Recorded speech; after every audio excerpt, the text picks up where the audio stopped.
think we're live-ish. All right. Creators adopting live automated mid-rolls saw a 20% uplift in in-stream ad revenue. Why can't business people talk like humans when they're talking about ads and money, but more specifically ads? It's always weird. It's always like this weird robot business talk. Okay.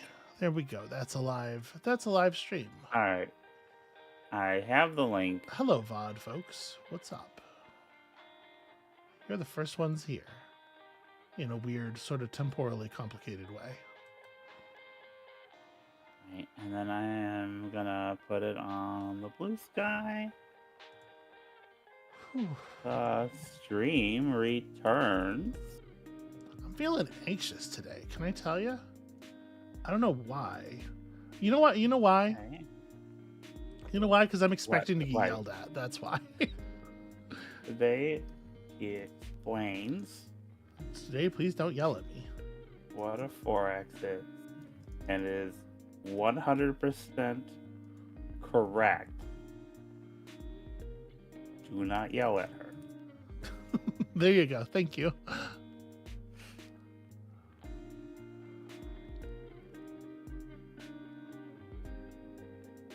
Okay. Now, I am also going to put it on the Reddit. Hey, I mean, go ahead. Listen, you do whatever you feel like you gotta do. And I will start actually playing this game of Patchwork. It's the pre-stream. Welcome everybody to the pre-stream. This is the part where we hang out before the stream happens, and I try to figure out how to play Patchwork in a way that makes me look smart instead of the other thing, which is what I usually look like. Can I tell you, I don't love this position. I like the piece you got. Yeah, no, that's why I got it.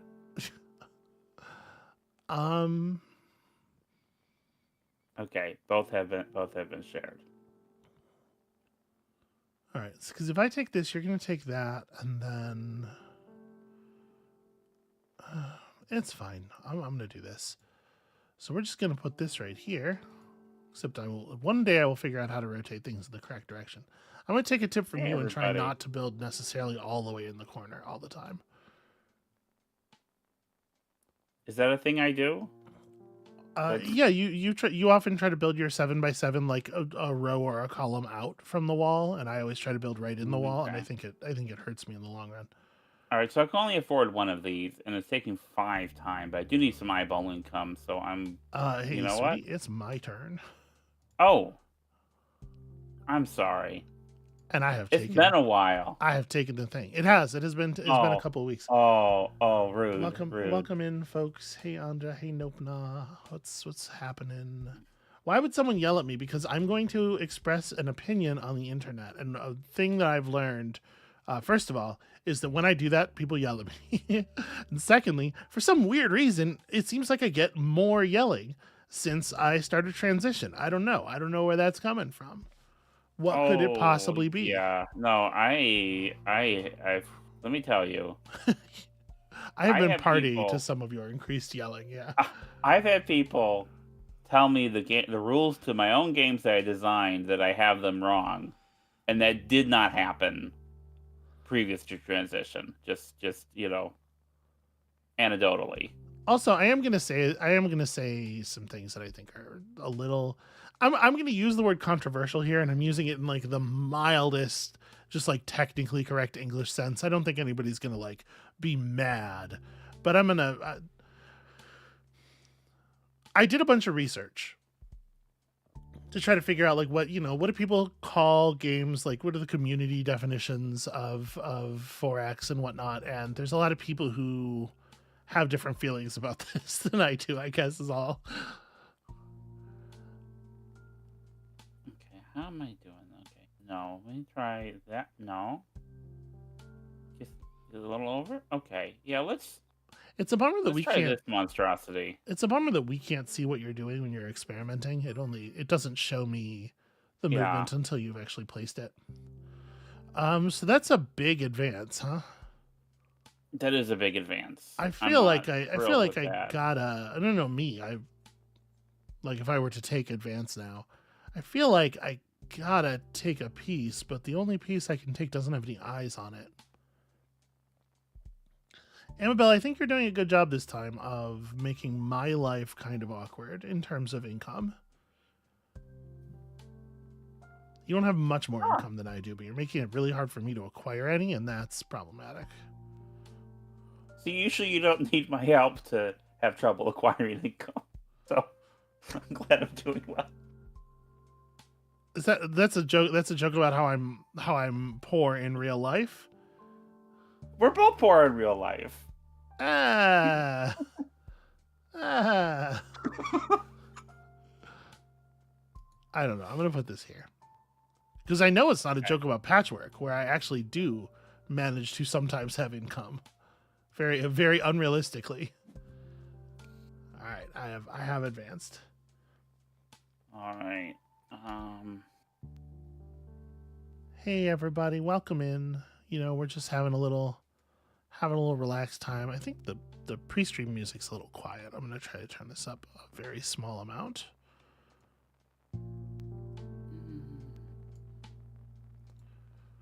And we're just letting people funnel in before I begin the presentation. I almost we'll talk about it when we actually get to the thing. I almost tried something and then I backed off of it because I am lazy. Okay, yeah, I want to minimize the number of single patches I'm going to need to get. Correct. To Yeah. 7x7. So yeah, I've really put myself in a bit of a hole on that one, unfortunately.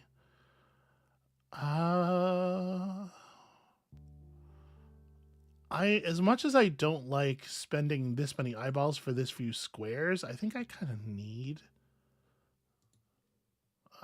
some income here.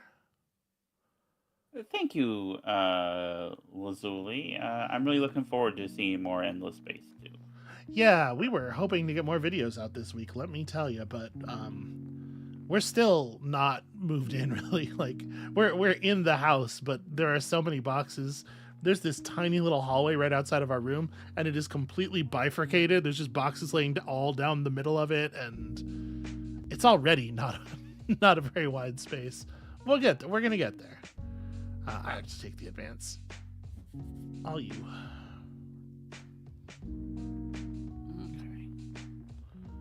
Our room is almost set up. We have one big piece of furniture that we still have to build, but we're getting close.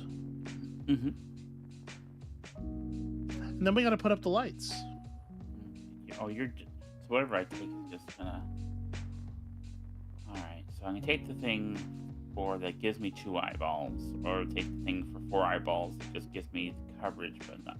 I feel like I just need to get more eyeballs because my eyeball income is what I really need to differentiate myself here. So I am.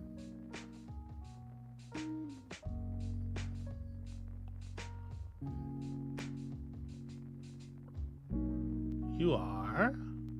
I'm gonna take that and put it there. I'm sorry, that's not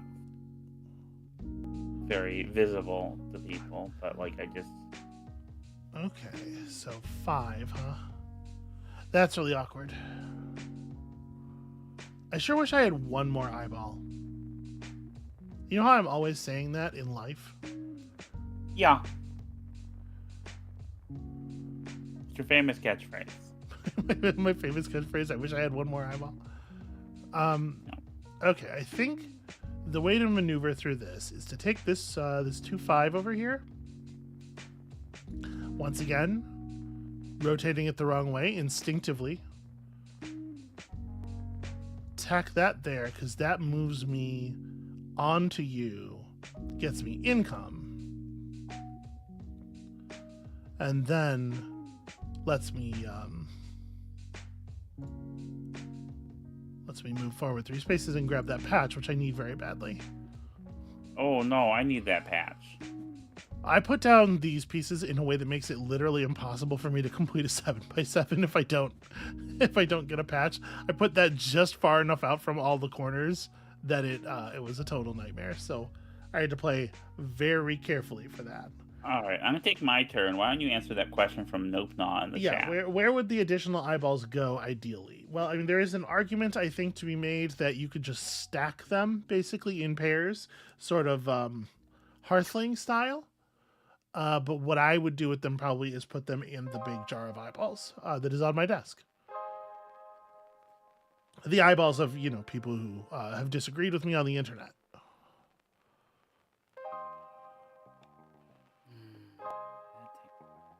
I'm still in kind of a weird position here, huh? Because this is only 6 tiles wide, so I have to get this or that filled to be able to form the 7x7 underneath it. So we need something that hooks around, but that isn't 3 wide in any location.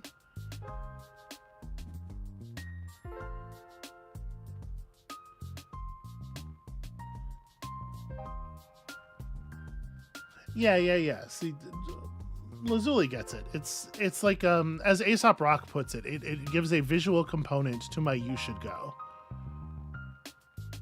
Because I don't like people hanging around, So what we really need is that. How do I maneuver this so that I get that? Well, I guess actually the answer. What am I doing? I have 1 eyeball. The answer is I have to advance. Yeah, that's why I felt comfortable advancing there.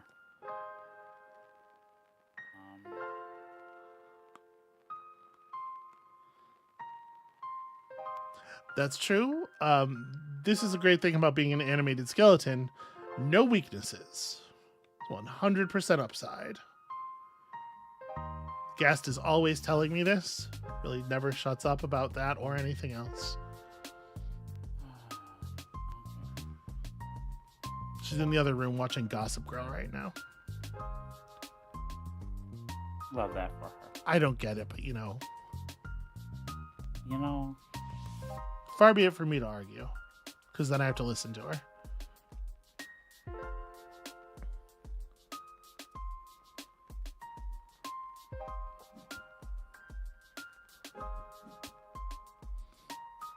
Okay, all right. That's Andra, when I think of Gast speaking, it's a little bit more like Professor Orpheus. There's a level of like drama that is always immediately undercut. That's how it works in my head. Okay, so if I advance, I'm getting 11. Or I could take that, pay 3, gain 7.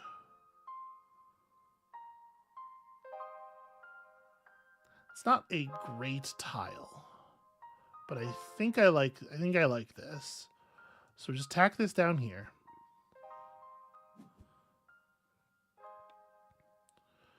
And then with my 7,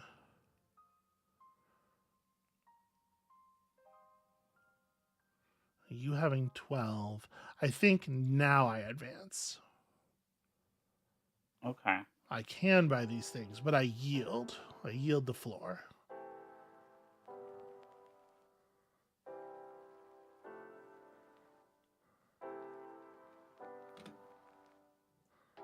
All right. Well, I'm gonna get this Y-shaped piece. That should give me a patch. Gosh, you know what I like, Amabel? What? Venture Brothers. I know.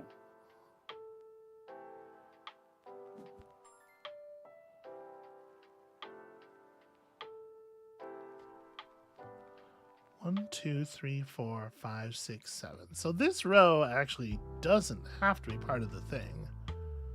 Maybe I disregard what I was doing and just try to fill up down here. And if I'm doing that,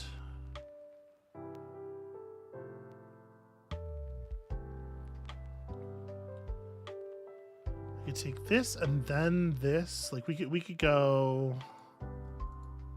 Hey, I rotated it the correct way. Take this to move forward to there, then. Well, actually, do I want that one? Because I was thinking, like, this is obviously 0 cost and it maintains initiative, but maybe I just want to grab this thing.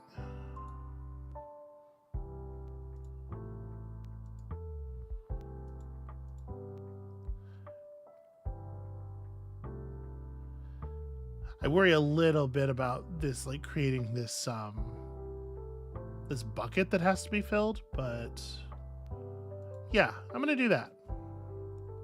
Where are you moving? Oh, that's not where I want you to move. I know. that was Okay. that was the point. All right.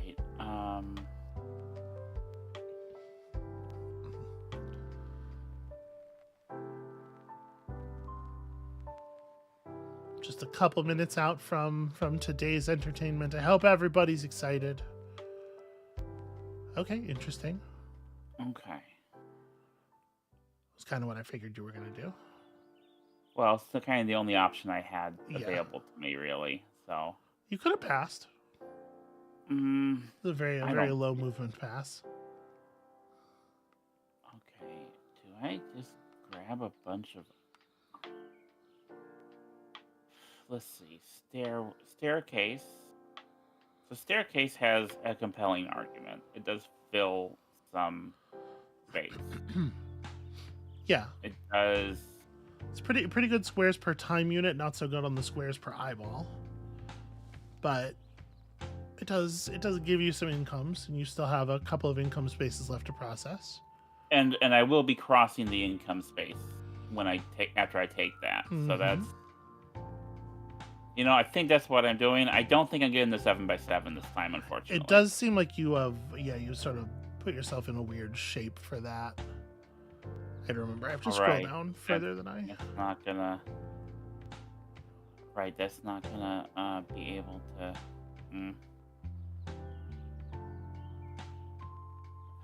Yeah, let's go with this. Okay, so if I take the 9, I maintain initiative. That's not too bad, although it's unfortunate it doesn't really fit in the spaces. Like, we end up placing it like this, right? Or maybe the thing to do is to put it down like that. This is a tricky gap then, though. But you know what? I think it's gonna be okay. I'm gonna take it like this. Okay. Because then we can take this thing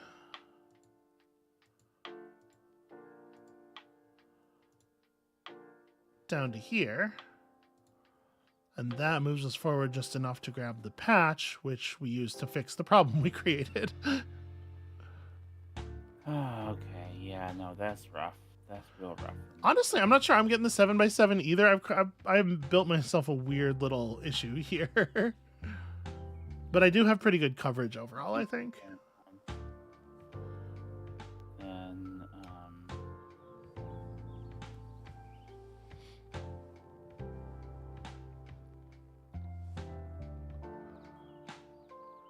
that at least gives me some. My coverage is very poor, so I think I've lost this. I think you've won this. I don't see a way for me to recover, really. How many? This is 5 tiles? Yeah. Oh, sorry, I don't even have 7 eyeballs. What am I doing? So I guess I'm crossing forward no matter what. I may as well just take the 2.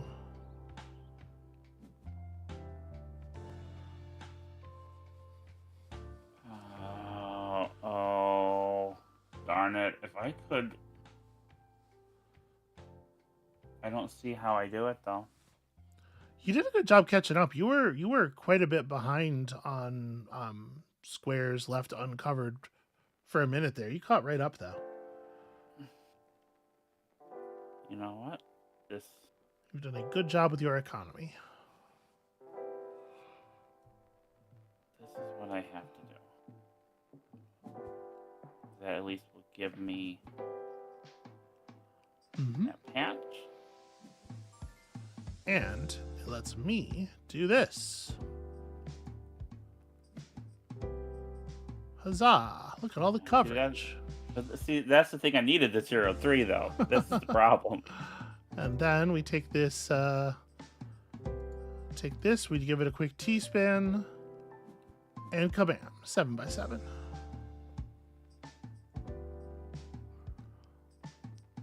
Very few of the remaining pieces fit on my board at this point. None of those 3 fit on my board. Yeah, I can take this as a final play. That is point positive. Pay 7 eyes, cover 4 spaces, gain 3 eyes. Hang on. Yeah, that's you got a playable piece there. And I came just short of getting that patch. Yeah, that was that was a really close one. Oh, did you won? Yeah. Okay, there's a tiebreaker. Yeah, tiebreaker is whoever got into the center first. Okay, congratulations on your victory. You did a really good job coming back in the late game there. Yeah, good job ending the game with 33 eyes. If I had just been able to do a couple plays a little bit differently, I could have. Because that patch would have made a big difference. The 7x7 would have made a big difference for me. Yeah. Yeah. Good job, sweetheart. Congratulations. Thank you. I think that choice in the middle where there were patches I could take, but I just stepped over you instead and let you go. I think that was very important because the way it spaced a couple of I would not have gotten the coverage without it. It's really hard. Yeah. It's really hard for me, at least, to want to pass when there's stuff you could take. It feels wrong. Anyway, welcome to the hold on. Wait a second. What are we listening to? What are we listening to? It's this thing from the Relaxed Movement. Hey, thanks very much to the Relaxed Movement for providing our pre-stream musical accompaniment. This channel's it's rad. They do good rad stuff over there. Okay, now to the gas cave. Amabel, what are we doing today? You are explaining what is and is not a 4X. Yeah, today's thing is we're talking about what is a 4X, because this is a thing that's people have recommended. We're running this series. Let me start at the beginning here. We're running this series on the channel called Amabel Goes to 4X School, where we're playing a variety of 4Xs and at some point a variety of things that are close to 4Xs, things that are not quite there, things that are inspired by 4Xs, things that inspire features in 4Xs, just kind of like this stuff around the edges of the genre, because it's one of my favorite genres of games, and it's a thing that prior to us starting the series, you really didn't know very much about. No. We have had a lot of suggestions. A lot of people have asked, oh, are you gonna get to this game? Are we talking about that game at some point? I should put like a text element on the screen here somewhere, so that people know that this is the thing. And a bunch of the suggestions are things that I might say are not 4X games. I think there's a little bit of a lack of clarity. Maybe should have started the series Amabel Goes to 4X School with like, what the hell are we even talking about here? So that's today. Today is we're going to talk about what it is we're even talking about. And this is like this is not me telling y'all what it is. This is very much intended to be an interactive, like, let's as a group kind of like work out where we think the edges of this thing are, what fits, what doesn't. But I definitely have strong opinions. Also, don't yell at her. Also, please don't yell at me. So, just doing a thing real quick here. Okay. Can you background type? Yeah. Cool. Yeah. Oh, okay. Sorry, I'm just doing OBS stuff. Amabel, you want to fill for a second? Yeah. So Yeah, you were really surprised when you found out that I was not really familiar with RX games, because I come from a gaming background, a professional background that is certainly has overlaps with some of the ideas in 4X games. Yeah, I would say you are adjacent to the space in your Yeah, professional work. but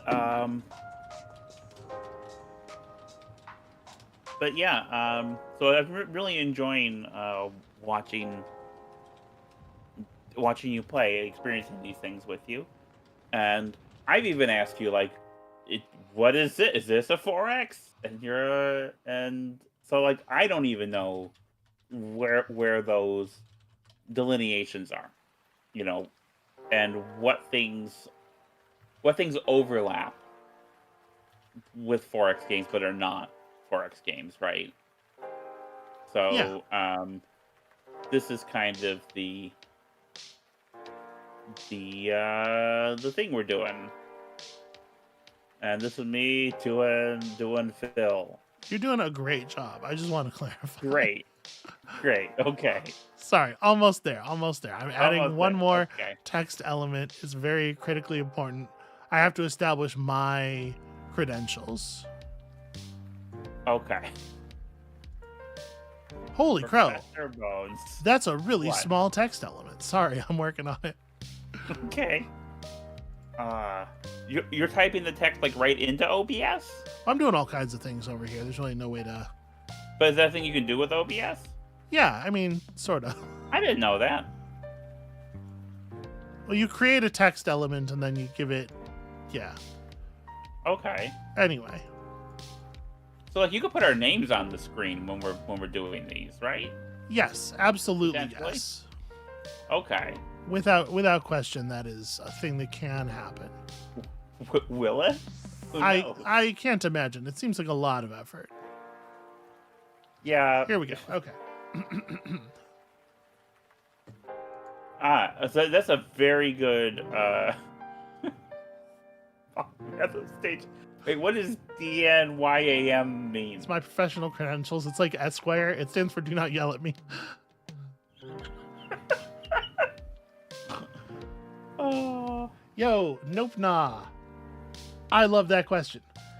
Yeah, that's a good Is question. whether a game is a 4X important? Do we care about this? Am I wasting everybody's time? I think that's valuable. I think it really depends on how you define the word important.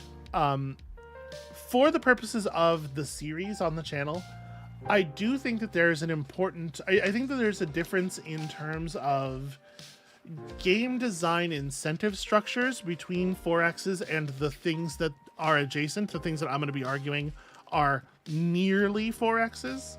That makes an important difference in terms of how you talk about the way you have to think in these games. So, like, we're going to get to this, but for me, the core element, one of the core elements of interest in a 4X game is the way that the different victory conditions create tension between each other that requires you to be aware of and interact with your opponents more than in games that don't have the variety of things going on. Because, like, I play a lot of modern Euro style board games, right? Mm-hmm. And in a lot of those, there's no, I would say in maybe definitionally, there's no direct player interference. I think some people would call it no longer a Euro game if you could, attack your opponents or whatever. But like there are degrees, right? There are games where effectively everybody is just heads down playing multiplayer solitaire. And I don't think those are anywhere near as interesting as the games that have more player interaction, right? So Yeah. I think that a core element of what makes the 4X interesting as a thing is that mixture of the internal and the external elements. And when I say internal and external, I mean internal and external to your position. Let's just start talking about it, and hopefully I'll be able to answer. Hopefully by the time I have finished talking an hour and a half from now, I will have started to answer Nopna's extremely important and good question. Okay. I do have a question for you. Yeah. Polymath of stage and screen. Yeah. Does that make you a theater kid? I mean... What is a theater kid? Or do you hold on. What are you doing? This is a whole extra stream worth of questions that you're unfolding before us. Let's focus a little bit, shall we? That's not really I'm really bummed. Point. It looks like we're losing Stephanie. I'm really bummed about that because Stephanie works for a company that makes 4X games professionally, and that's I value your insight is all I'm saying there. Okay, so let's talk about, like, I don't think the list of things that a 4X needs to have is super long, but I am expecting there to be maybe a little bit of controversy on this. I guess let me try something here. I'm going to once again monkey with the OBS. Okay. But the basics. So, like, first things first, the 4X's, right? Yeah. Amabel, what are the 4X's? Yeah. Explore. Yep.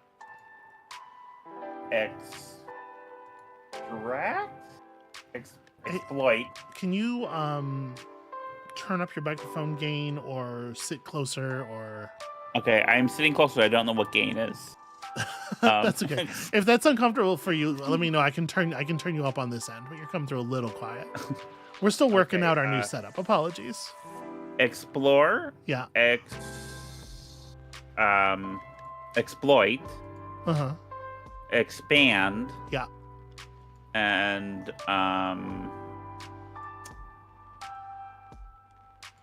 exterminate. That is correct. They are usually rendered in a slightly different order because you got to explore. Does the order matter? Well, I think so, because you have to explore and expand before you can exploit. That's my feeling. Okay. Is that the order matters for that reason. All right, let me try something here. I'm moving stuff around. I've given myself a place where I can type in a much more informal way. Okay. Is this text tiny? It is. Oh, it's so small. I can't see the text. Also, it's covering gas. It is covering gas, and that's a huge problem, obviously. It is smaller than I would like. Here we go. Well, okay. I'm an expert. I'm a professional. This is what we're doing. This is professionalism.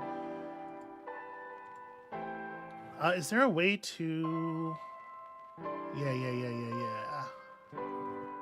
There it is. There she is. Okay. Okay, so the 4X's. So here's what I'm going to contend needs to be the case in order for a game to be considered a 4X game. You have to have systemic representation for the 4X's. That's probably pretty straightforward, right? I don't expect anybody's going to argue with that. You got expand, explore. These are in the wrong order. I just admonished you. Exploit and exterminate, and I think they're all critically important. So what does systemic representation mean? What are we talking about in terms of like bare minimums here? Explore, I'm going to argue Explore requires randomized maps. It requires a situation where you don't know what you're getting into ahead of time, and it requires maps that provide some very serious mechanical incentive for information gathering. So that's terrain that creates significant upsides and downsides for settling in certain places. It doesn't necessarily have to be like raw resources or something, or it requires a limited selection of settlement points that have to be discovered. And that sounds like I'm describing terrestrial 4X's with one of those and space 4X's with the other, but I have seen, games that do like region style settling, terrestrial ones that do region style settling, where there's like a pre-placed city location in each region, that do the second one of those. So that's like, I don't know how I'm going to type that quickly because I don't want to type a ton of different lines for each thing here as big as I've made the text. But Yeah. so we need randomized maps. We need a very serious incentive to get out there and look around. And more with modern games, you're seeing recurrent incentives. You're seeing them come up with some reason that you need to keep doing this stuff during the mid and late game. With earlier 4Xs, I would say things that, like, when you're talking like Civ 5 and before, in a lot of cases, there was explore the map once, and then once you know where everything is, the value of that kind of falls off to some degree, outside of like watching what enemy troops are doing, you know? I really like this thing where their companies or design studios are dragging the explore phase out through the whole game in various ways. That's your favorite phase. It is. I love running around and looking at all the things and finding it. Finding a cool thing is my favorite part of the game. Then you got your expand. This is where you significant mechanical benefit has to be gained by sort of lengthening your position, right? Creating more surface area by which to attack you in a lot of ways. But I feel like this is pretty self-explanatory, right? We all understand what the expand is and the way it is used in 4X games. I don't know that I even need to put a line in here. Exploit is where you get a lot of your like science and technology systems and stuff. This is where the resources gained from expanding your position are rolled into this like self-reinforcing loop of gaining power that pushes you toward one of the victory conditions and also toward the ability to murder your opponents. Okay. And then exterminate is the direct player interference stuff. So it's called exterminate. I'm going to argue here that I don't know that it necessarily needs to be combat, especially combat in like a thematic sense.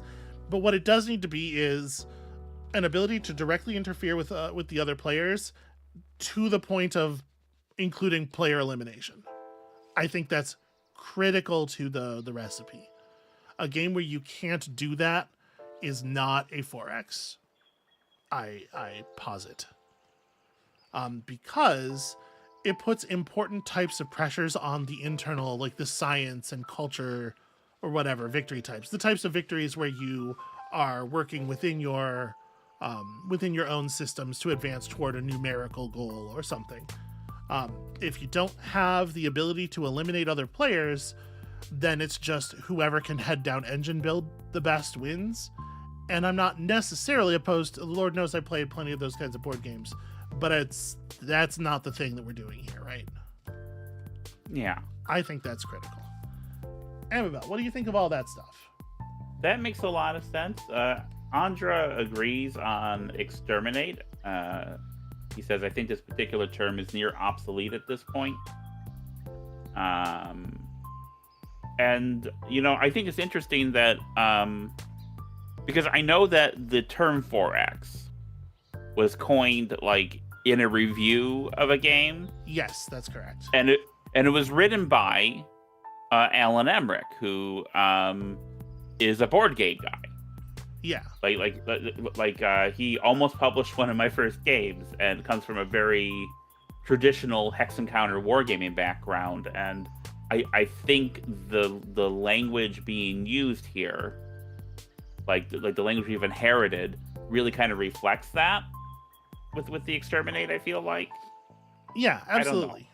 And yeah, like these are all, you know, the terms are whatever, but like, yeah, the important part is that within these four sort of domains, there's this critical tension of like, I want to build up my internal position, and you could be doing that toward a victory condition or toward the ability to smash the other players. Ideally, you're doing some degree of both, but it's finding the right mixture of those two things that keeps you alive and moving toward victory and having to maintain that is like the core tension of the large term strategic decision making of a player position in a 4X. If you take out the direct player elimination, or you take out the internal victory condition stuff, then you lose that. Which is why I'm gonna say the other thing. And I have not looked at chat in a minute. I apologize. I will catch up on the conversation.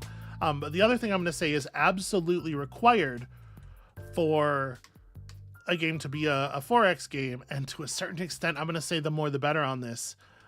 There have to be multiple victory conditions. A game that is, in particular, what I'm talking about here is there are a lot of games that are 4X-y, 4X-ish, but that only have kill your opponents as a way to win. Okay. Or where the other systems are like, where they have like an objective that you're given, but the objective is effectively kill all your opponents, right? And here I'm thinking of like Total War, where like technically you win by, technically in a Immortal Empires rather campaign in Total War, your objective might be control these 4 locations.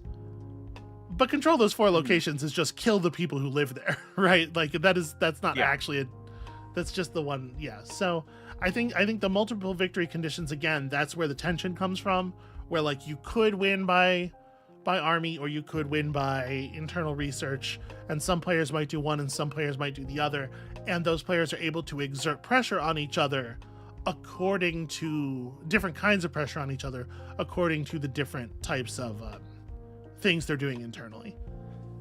In particular, I really like what the sort of like culture and influence systems of the last couple generations of 4X games have done to this formula.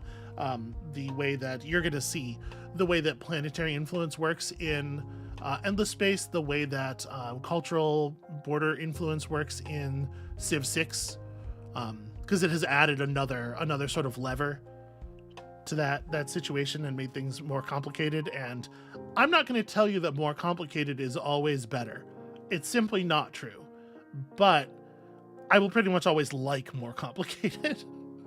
Yeah, so that's one question I have to ask you. That's just a personal aesthetics of play kind of problem there. Does the 4X game need to have complexity, or just does all these elements put together result in complexity? I think it's largely the latter. 4X games are going to be complex because of the things that need to be in place to create that central tension that makes the genre work. Yeah, we're going to run into, definitely, as we talk about this, the problem of my personal aesthetic sense, which is like, why don't we throw another system on there, is always going to feel more interesting to me.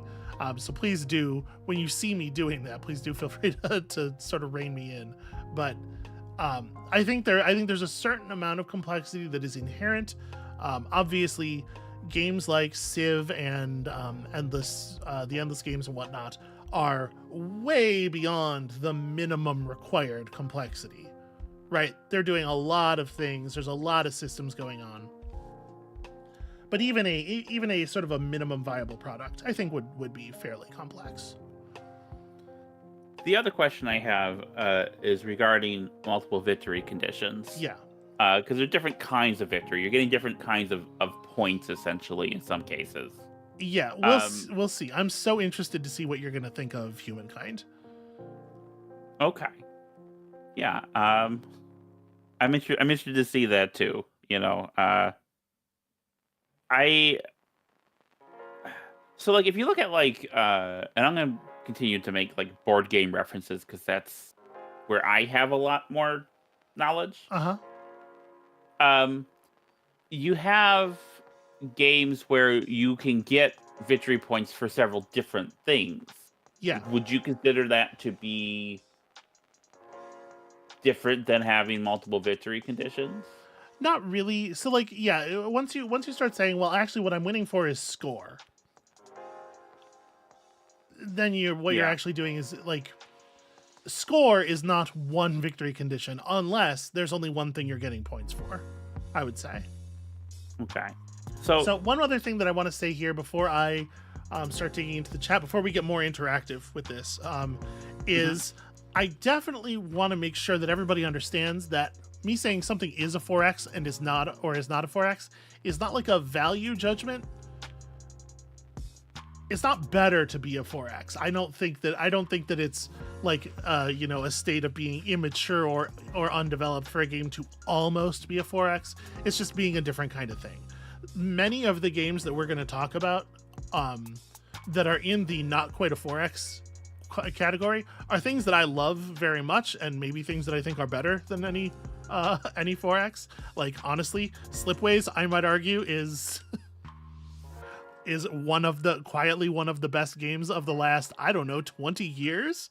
I think that game is incredible. It's extraordinary, and it is not here because it doesn't have, obviously, any concept of other players at all, much less any of the like central pressure.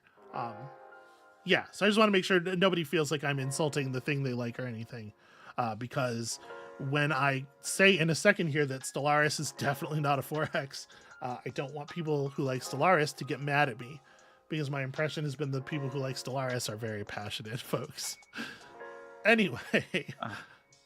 Lazuli says it might be nitpicky, but I don't tend to think of grand strategy games as 4X games. So that is exactly where I am at on that. They have a lot of moment-to-moment gameplay similarities, but the overall strategic concerns are different because they don't have that victory condition tension drawing at them at the end. And I think that they can feel... I don't think everybody thinks about games in that way necessarily. I think this is actually part of what makes me not like grand strategy games. And obviously, like, a lot of people really do like them. Those Paradox games are very popular. Is that I do think of games primarily in terms of, like, when I sit down to play a game, like a gamey game. This is where we're going to run into some problems with the overloading of the definition of the word game as well, but just try to follow me here. When I sit down to play like a gamey game, from watching me learn, 10,000 different board games and everything, the thing I'm doing is like, where's the end? And like, how do I move in that direction? How do we go toward victory? And so when a game doesn't have clear victory conditions, or when it doesn't have systems that build toward victory conditions in a clear way, I definitely have I have a harder time getting into it. Even things that I think are super rad. Like, for example, there's a very short series on the channel on the game Oxygen Not Included, which I think is an incredible... Oxygen Not Included is a triumph in every dimension. It's just extraordinary. Really incredible. I get so bored. I have a really hard time engaging with it because it doesn't really push you toward a victory. It's very much a like sit down and explore it and play with it kind of thing. I would argue, and again, please don't take this as a value judgment because it's not. I would argue that definitionally it's a little closer to a complicated toy than a game. And again, games is not better than toys. Toys is real good. I love toys, but I have a hard time engaging with Oxygen Not Included as a game because it is a thing that you just sit down and play with, right? Yeah. So I have thoughts about this, obviously, because somebody's gonna yell. I feel the yelling. Is it you? No. Well, I have notably, I have made games that don't have victory, like board games that don't have victory conditions. Right, yeah. And argued for games without victory conditions. And I know, like, I don't make you play them because I know that's not going to be your vibe. Yeah, so, I see where you're coming from. To a certain extent, I want to preemptively concede this argument in the sense that I just don't want to spend any time here talking about the difference between games and toys. I think we have enough on our plate. If you want to, that's fine. If somebody wants to yell at me about the thing I just said, fine, you win, you're right. Like, let's not worry about that today, okay? Yeah. But hopefully it's clear what I meant. Yeah. This is something I ran into when I did a couple of my video essays, the one about games as puzzles and one about games as toys, where people The thing about categories is that this is the line I use a lot. They're useful when they highlight affinities and they frame conversations. The conversation that you want to have right now, that we're having right now, involves this definition of game. And yeah, and it is primarily a this conversation definition of 4X, right? Mm-hmm. Yeah. It is primarily a conversation about highlighting affinities. Like, absolutely. Yeah. You're absolutely right. Did you know that you're very smart and thoughtful? That's sweet. I don't know if it's true, but it's sweet. So I don't mean to derail too much. Okay. I know you have a general presentation. I mean, we kind of hit we hit a point for interaction here. Thank you for uncanceling me. Yeah, thank you. So if you look at something let's take an obvious example of something that's not a 4X. Okay. Right. And I'm gonna do board games again. I'm sorry. The Root's not a 4X. Right. Because first of all, there isn't really a randomized map, or it's randomized, can be randomized at the start of the game, but it's not a thing where you're exploring the map. There's no information gathering to Root. Yeah. It does have the multiple victory conditions and some of the other things, but you're only dealing with them in very... It sort of has multiple victory conditions, right? I would argue that that's maybe true for some factions and not true for others. Well, I'm thinking particularly about the domination victory. Oh, okay. Is another victory condition. Boy, there is nothing analogous to that in any video game 4X that I can think of. Like a victory condition that has to be discovered in the mid game. That's really interesting to me. Can anybody think of one? So to be clear, if you're not familiar, Root is a board game where the core victory condition is to reach 30 victory points, and you get victory points by primarily by doing something that is defined by your faction. And every faction has a different core source of victory points. But there are these domination cards in the deck where if you draw one, you can choose to give up your ability to score points and instead win the game in the way depicted on the card, usually by holding a certain set of locations, like the 2 extreme corners of the map or 3 villages of the same type.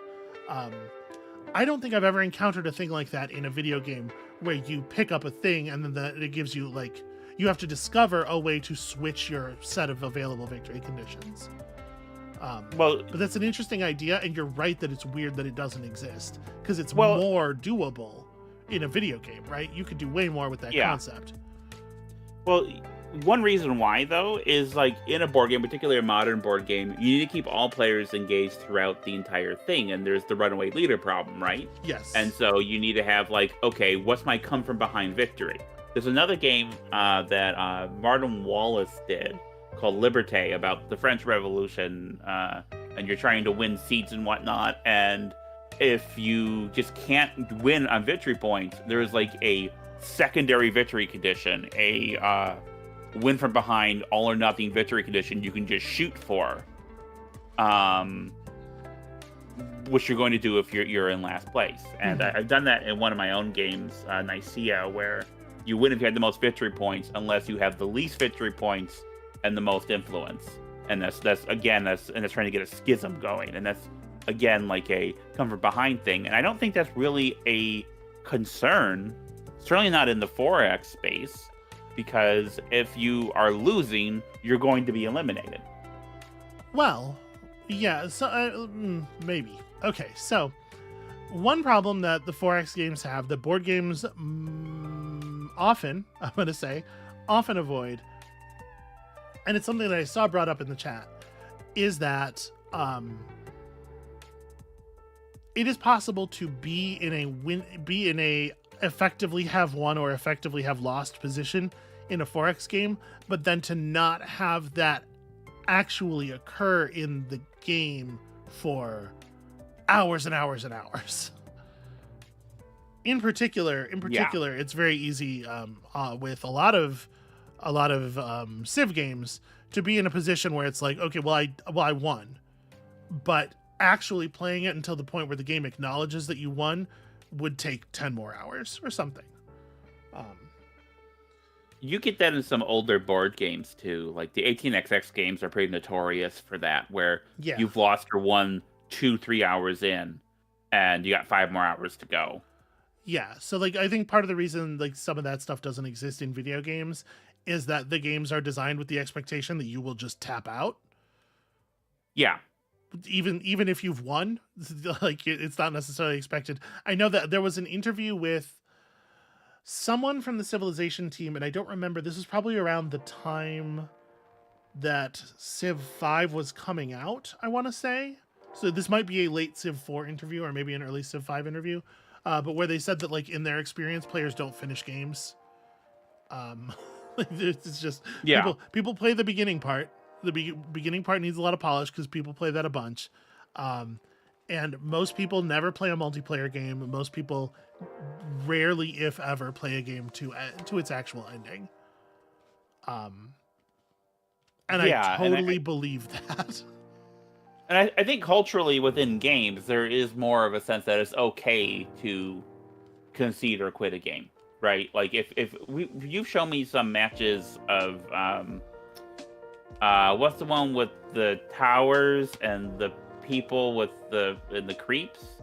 Dota? And Dota. You show me some Dota, and most of those that we've seen have not actually ended in someone winning. It's ended in a string of people typing GG. Yeah. In MOBAs, it's fairly common for it to be a concession. And it's very unusual to see concession in a board game, even like in a 2-player game. And MOBAs in particular are games where a winning condition can be a sort of a snowballing issue. Like if you get behind to a certain extent, it becomes impossible to catch up. Yeah. Like I actually had a game I published where in the rule book I had to put a rule where I was like, if it is possible to make your position unwinnable, and then you got 3 more hours to go, concede when that happens. And I still get people yelling at me that, oh, the game just went on. I made a mistake and it went on for 3 hours. Well, you should have conceded. But there's a hesitance to do that in a board game space that you don't see in video games, which I find very unusual. Yeah, I mean, it's basically just like a cultural difference more than anything, right? Nope now has an interesting question. Okay. They say that they're very unfamiliar with this topic. Are there any 4Xs where the win conditions of your opponents are unknown to you? It must be deduced. Do you ever really have a thing where... Because I think within the 4X games that you've shown me, at least, everyone has access, theoretically, to all the different victory conditions and can go for whichever ones. Yeah, with some, like, extreme...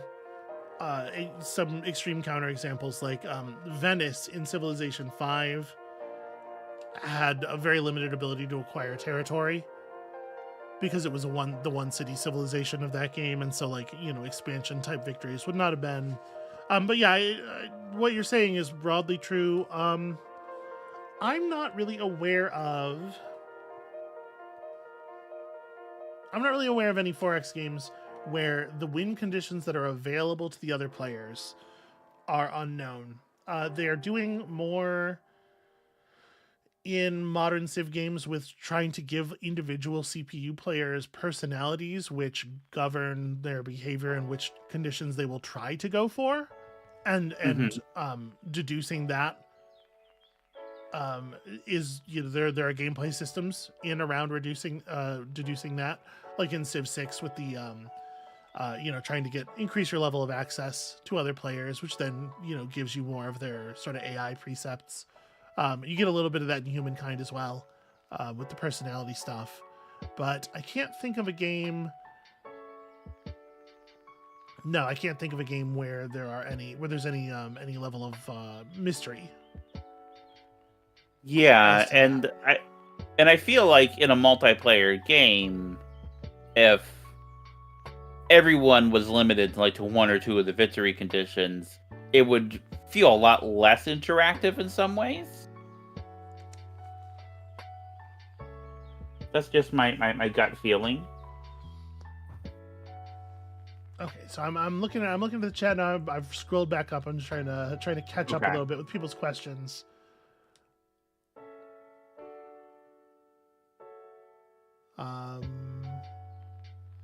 Ashen Soul asked about Stellaris, and I think we've covered that. I think Stellaris is a grand strategy game. So to be clear, I did buy Stellaris. Not during the winter sale, or not during this recent autumn sale, but during the big sale before that. I did purchase Stellaris and play some of it to because I didn't actually have firsthand experience with it previously, and I feel very confident now in saying that it is a grand strategy game rather than a 4X.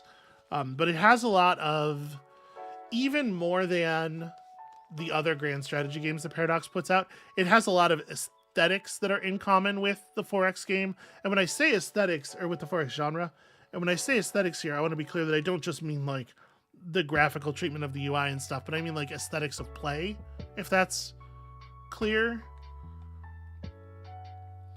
Yeah. But yeah, it doesn't have that like, here are the victory conditions, here's the way you get to them, and like, you know. And because of that, it doesn't feel like it has the central tension. Also, interacting with the other players doesn't feel like interacting with other people who are trying to play a game. Like, it's not like having other opponents around a table to me. I do think that that's a way in which my definition of 4X's is probably like strongly influenced by the amount of board games that I've played. Like, it does, for me, it needs to feel kind of board gamey. It needs to be in terms of my opponents. So like, for example, a game that I would say is probably adjacent to the genre rather than a part of the genre, even though it really has a lot of the DNA, is John Schaefer's At the Gates. Because it has you doing a lot of 4X stuff. It has a lot of 4X stuff going on in it, but there aren't other players in the sense that there's no AI faction in the game that is equivalent to you and what you're doing. There are AI factions that you have to interact with and you may have to defend yourself from or trade with or whatever, but none of them are trying to quote unquote win the game in the same way that you're winning the game. Like, it is a single player experience modeled on the ideas of 4X's. And I do think it's interesting, I guess, that I conceptualize 4X's in such a multiplayer way when almost nobody who plays 4X's ever plays them with another person. Yeah. Anyway. More chat stuff. Okay. Terra Invicta kind of has discovered win conditions if you play it blind for the first time. I don't know very much about Terra Invicta, I will say.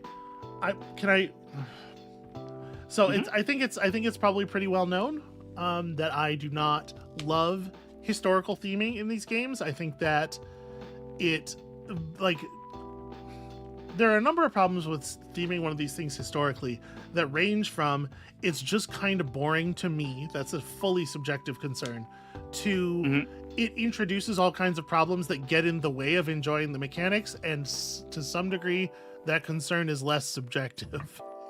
Although I guess the subjectivity of enjoy is there.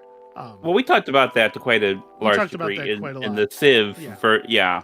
So people who are watching the 4X School series know already what we're talking about there. Terra Invicta being named Terra Invicta, if you name your game something in Latin, it is such a powerful turn-off effect for me. Like, I immediately go, okay, this person is coming from a position that I just have no interest in exploring. That's 100% personal, subjective bullshit.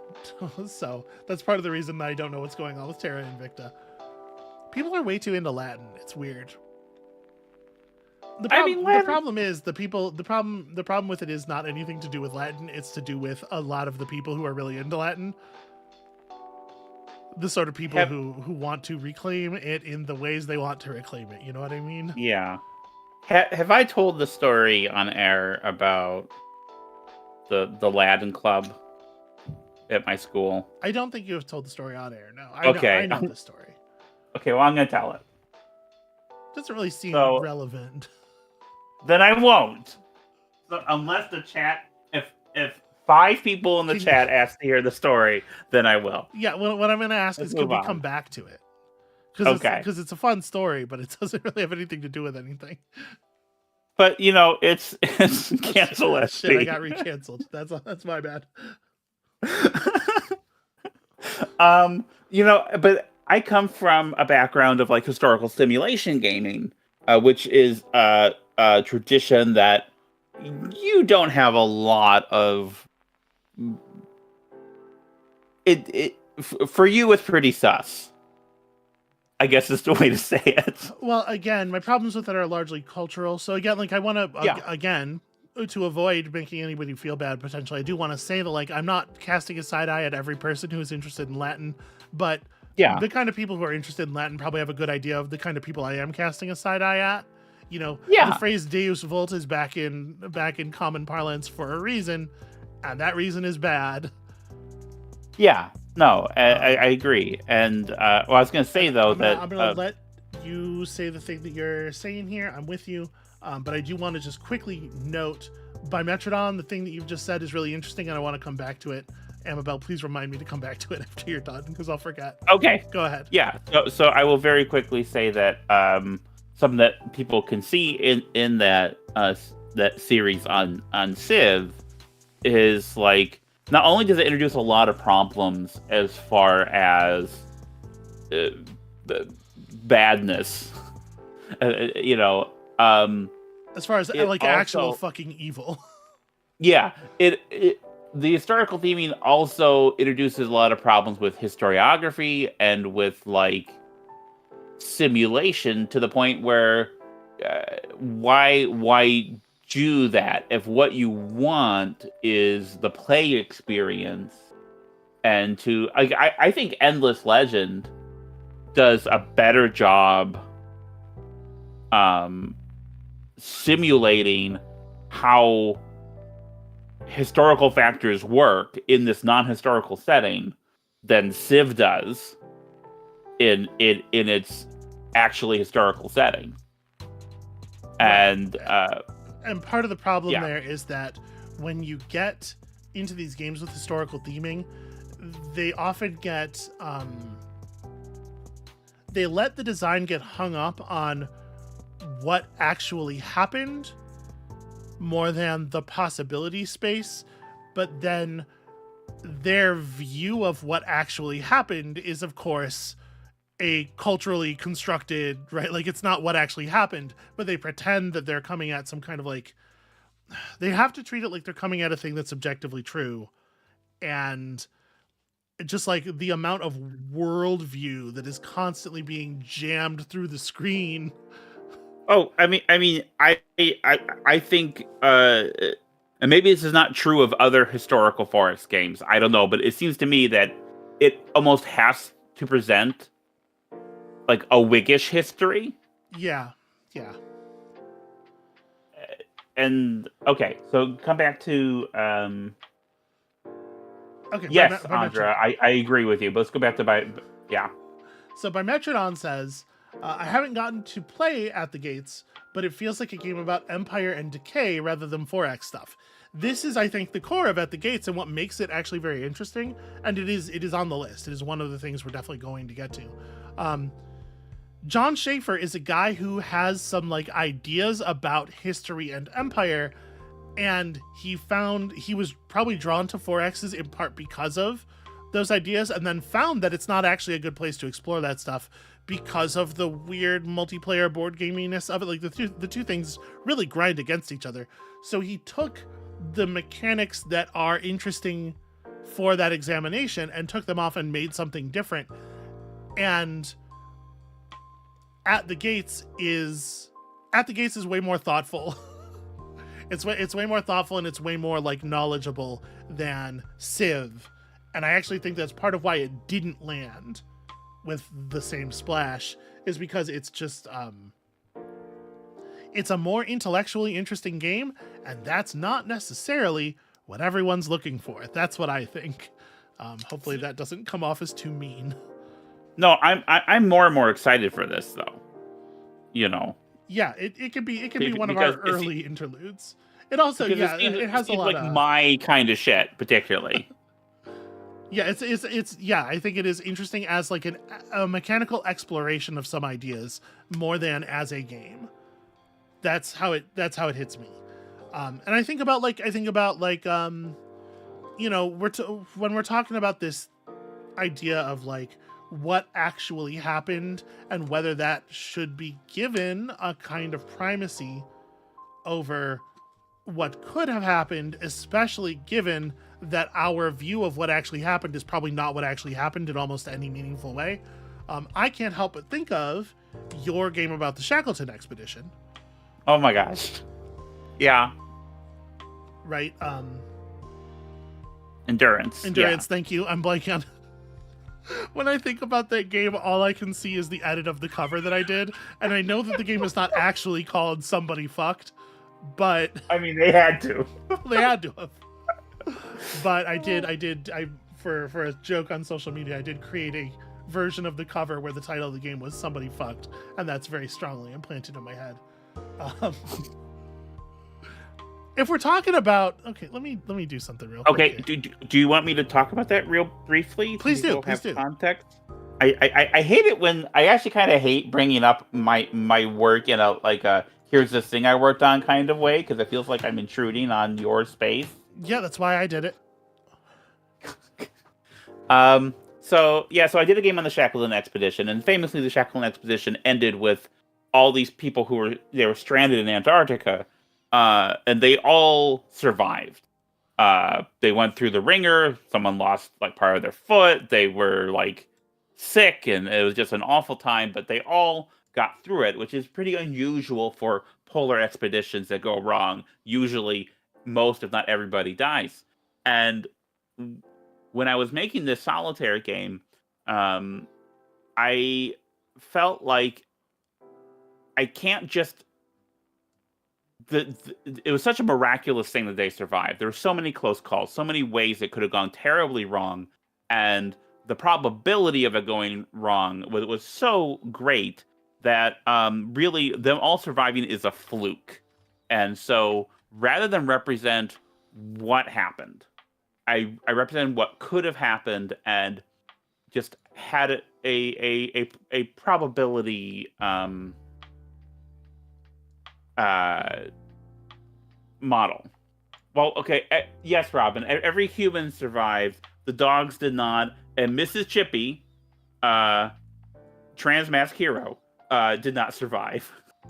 That poor cat.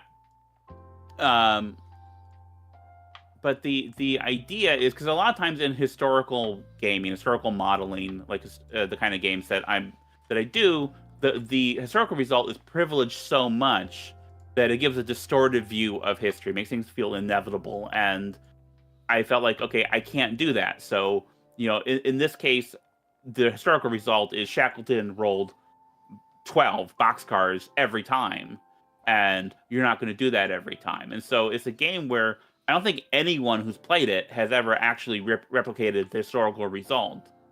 And I think by observing it that way, it makes that the miracle of their survival more meaningful. That's what I was going for anyway. Oh, you put the cover on the. I wanted to. I did it because this is the actual cover of the game. It is in my opinion, it is a triumph of visual design. I think this is extremely striking. You did an extraordinary job. Thank you. This was I'll show your edit. This was my dumb joke. That I had to, because of a conversation that we had about how I feel like there was probably some, Probably. Anyway. All right, let's move on. Anyway. I'm very uncomfortable. Very uncomfortable. But like, I think like the important thing there is like, the thing that happened is not the thing that quote unquote should have happened according to like the math of the situation, right? And to represent the thing privileging the actual history, I think you're absolutely right. It is to some degree to disregard the miracle. It is to reduce the wonder of the thing that did happen. You want to get a design of the systems that makes it clear that like this is a thing to be amazed by. If it's the likely mechanical outcome, it's not amazing anymore. Yeah. And this is a problem that comes up a lot in like historical battle game design, because you try to model the factors that are important to the battle, and then you end up making there are battles that were won and like should not have turned out that way. Yeah, just because of dumb luck and whatnot, and you need to be able to represent that noise. And people are really bad at probability. Like profoundly bad at probability. Oh, yeah. And even people who know that and understand the math underlying things are still instinctively extremely bad at probability, because it's just like human brains are designed that way. And so I think it's very easy for people to think that the most likely thing to happen is what usually happens, but that's not how math works. It's much less likely that things would frequently be. I know that sounds counterintuitive, but it's much less likely that the most likely outcome usually happens.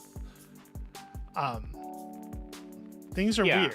History is a sequence of weird coincidences. Anyway, sorry, I'm getting off track here. No, but I'm getting off track. Everybody go watch Something in the Dirt. One of my favorite historical stories is about Benedict Arnold, trying to betray the fort. And the guy who had the plans he was supposed to get on his ship. His ship was bombarded, so he had to go over land. And he got stopped by 3 guys. And one of the guys was wearing a Hessian overcoat, so he thought that they were British guys. And it wasn't. It was a guy who happened to escape from a prison and steal a Hessian overcoat. And he still thought, well, maybe I'll be okay.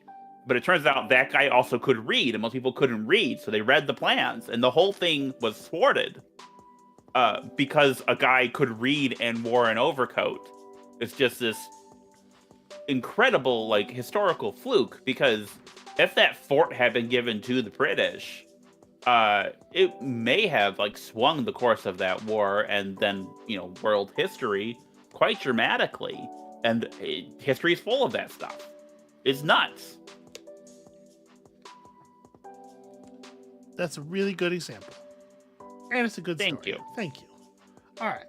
So yeah, that's where I'm at with this stuff. So, there are a lot of games that we are not going to cover in this series because they are not 4Xs. There are some games we are still going to cover despite them not being 4Xs, like At the Gates, like Slipways. That's going to come down largely to my taste. It's entirely subjective factors. So apologies if we don't end up doing the thing that you like. The fact that I don't like a game doesn't mean anything at all. Please don't take that as a value judgment. I have been asked about Stellaris, specifically Stellaris, so many times. And I don't want to disappoint people, but like, I don't like it at all. having played some, I don't like it at all. So it's definitely not. Yeah. So out of curiosity, and you can say no if you want, but could you delineate like what is a grand strategy game? Ooh, okay. So this is a thing that is I'm going to be a little bit murky around because I do not like them. And so I have not played very much of them. But so working from the standpoint of like, what are the things that are obviously recognized as things in the genre? You have like your Crusader Kings, Stellaris, Hearts of Iron, right? I don't know anything about Hearts of Iron, but I know that it's in there. To me, they feel more like alternate history exploration tools than quote unquote games, in the sense that a game needs to have a way that you win it. For me, okay. When I say game, I always mean a thing that you can win. Yeah. So hopefully that's clear. So yeah, like Stellaris is kind of interesting in that it's not an alternate history exploration tool because it's not about history. It is a science fiction thing set in a kind of like, you know, arbitrary future, which is part of where I think people think of it as different from, you know, Crusader Kings or whatever. But yeah, they're examinations of systems in a very different way. And I have, like I said, I have a lot less experience, so I kind of can't go into it any more than that because I don't know that I know any more than that. If people in the chat, we have several people in the chat who know way more about this than me, and if those people would like to chip in and say their what they reckon the core idea, what is the core thing that this genre turns on, please feel free. I could use some help here. Okay. Another question for you. Yeah. What is a sokoban? Define a sokoban. Okay. Is Steven's sausage roll a sokoban? Yes. Right? Okay. Kinda. Yeah. I would say yeah. So Sokoban was the name of a particular game, but much like Doom, it became Sokobans, you know, as a genre. They are puzzle games with grid-based movement where you are pushing objects around in them. You're pushing some kind of object with collision blocking, and a significant part of the the thing of the puzzle is getting the things into the positions that they need to be in while not preventing yourself from being able to do that, not blocking yourself in or getting the things trapped. Obviously, you know, modern examples, things that I've played on the channel include like Steven's Sausage Roll. Patrick's Parabox is a sort of a complicated, weird kind of Sokoban. Yeah, stuff like that. You thought you were going to stump me. I was ready. Okay, what is a sandwich? A sandwich is a hot dog. Oh no, that's the only thing that counts. So one thing I've noticed in the Forks game we've played is that there are a lot of different kinds of resources to exploit. Like they're like the primary, like food production, like the kind of more abstract things, and then there are strategic and luxury resources. Is that like a common, like how many resources does it need to have to be a 4X? That's interesting. I want to note here, Ashen Soul says in the chat, I would say that many grand strategy games actually revolve around role play more so than any strategy, and I would say that has definitely been my experience of watching other people play them. Well, that's that you kind of like find the character for yourself in this space, and then I can't say that that's what everybody does, but it's definitely a thing that I've seen people do, and that is, I think, the way that seems to me the most interesting to engage with them, for sure. As for your question, again, like if we're going to talk about what is the minimum necessary level of complexity, like I don't know. I think that all of that stuff sort of rides around inside the exploit system, and I don't know that the answer is that there's very many. That certainly, this is a particular subject I've not given a lot of thought, so I don't have a prepared answer. Okay. It has definitely been the case that as we move forward in the genre, we have tended to complexify on this particular thing. Well, I guess maybe that's not true, because I was going to say, like, you know, gosh, there's a lot of different resources in Civ 6, or if you're including the luxuries in the Endless games. But, you know, that was also true in,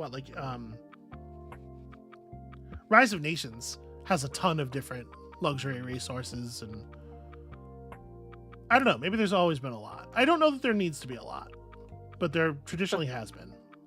So 4X games are pretty board gamey, as we've been talking about. Are there board games that you would say are 4X games? Yeah, so I do not have a lot of experience with Stellar Conquest, the board game that is often cited as the thing that led to the rush of video games that started the 4X Hmm. vibes. Stellar Conquest, I think, only has one victory condition, and not so much with the combat, like not so much direct player interference. But that's based on reading about it for 8 minutes, so I don't call that a fact. In the modern era, though, I definitely think there are. So part of the problem that you get with board games meeting the definition of 4X is the map randomization can be a little tricky. But now that we have more games that are doing sort of like a modular map thing, map built out of modular tiles, you definitely get there. I think the Northgard board game is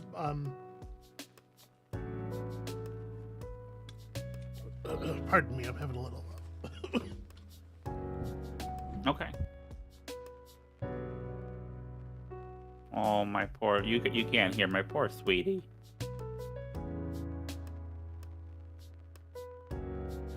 Yep, esophagus just fully gave out on me there. Sorry. It happened very suddenly. I'm recovered. Northgard has the right kind of idea, I think, for how you can do that in a board game where the map is created hex tile by hex tile as people push at the edges of it, basically. Like when you try to explore into a space where there isn't a tile, a new one gets dealt off the map. I know that there's a Sid Meier's Civilization branded board game that came out within the last decade that I believe uses big map tiles, like Kingdom Builder sized map tiles, and you like put 4 of them together in a randomized way, so you produce a somewhat random map. I don't know that I would necessarily include that because the map is still obvious to everyone at the beginning of the game. But like there's stuff that's in the space.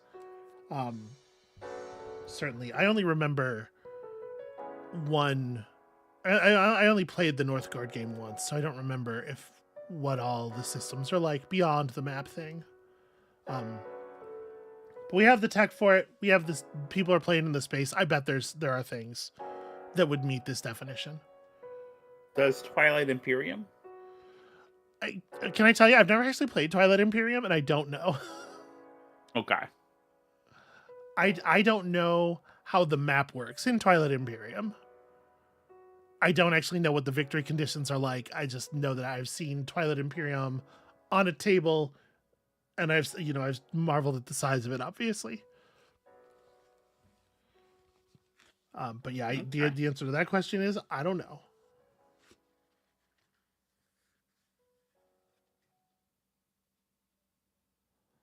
I don't think I have any other questions. I mean, obviously questions will come up during our continuing series, Amabel Goes to Forex School. But Okay, so what we got in the Basventurenten chat? Hollander says, I saw another YouTuber argue that games like Age of Wonders and Heroes of Might and Magic are the real 4X games, and games like Civ are 3.5X. If I remember correctly, because doing a lot of fighting is a lot more core to them. So I think he's talking about Age of Wonders, I think, as the games that fighting is a lot more core to. And I would say that this is something we're going to get to, because we are going to play Age of Wonders 4 for the series, probably. And it is a 4X, but I have identified the same difference, but I think I come down on the other side of it, where I would argue that Age of Wonders is almost not a 4X. It technically checks all the boxes, but it's closer to like a Total War game, where like there are internal victory conditions, but the economic stuff is so simplified because it really is a game about the battles. And for me, the sort of like the atrophy of the one side to focus on the combat, and then the larger game feeling more like it's about adding weight and context to the battle outcomes than it being actually about, the upper layer of the game at all, makes it feel like it's kind of like squeaking into the category on a technicality. That may just be like an aesthetic, a sensibility difference, where I find the combat stuff a little bit less interesting, and the other person finds it more interesting and would prefer the games focus on that more. You know, because there are a lot of games that are like almost in this space, but they are so combat focused. Like I keep saying Total War, but obviously Total War is a very good example of this, where like 85% of Total War is the what they're really putting their focus into is the battle system, and then the other stuff kind of lives around it because battles are more interesting when they're part of campaigns than when they're just hanging out in space.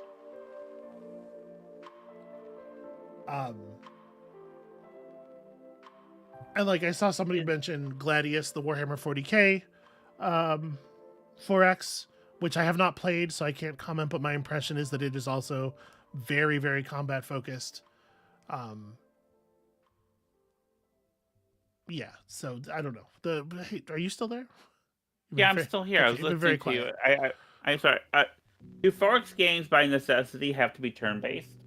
No, I would not say so. I don't think so. That's one of those like high value factors, right? Where it's like it's very easy to think of them that way because the ones that are most prominent are all turn-based. But I don't think there's anything about these systems that requires them to be turn-based. I will say that if the game is not turn-based, it does put a different kind of weight on the direct player interference systems, because all of a sudden there's a degree to which this happens, I guess, in turn-based games, but in real time, player attention exists as a much more affectable resource, and so you have a much greater ability to make people misplay by attacking them at critical moments and distracting them from the buttons they were supposed to be pushing. And it does create a very different flavor, I think. But I do think the real-time games can totally be 4Xs, and there's a small handful of such games out there. I'm gonna say shoot, I can't remember the company's name. The Northgard people, the Northgard and the Dune game that they made are both real-time 4Xs in my opinion. Okay. The Age of Empires 2 is like leaning kind of in this direction. It has like a very almost like a proto internal win condition. And then Rise of Nations, the game that built off of that, I would say Rise of Nations counts. Rise of Nations is fully a 4X in my opinion. And that game is that is a real-time strategy game as well. Okay. Sins of a Solar Empire, Andra Dunn is calling out in the chat. I do not have any personal experience with that, but that apparently is also a 4X RTS hybrid. Yeah, I think it totally can be done. I think it's really, in particular, I think they did a really good job with the Dune game of making player attention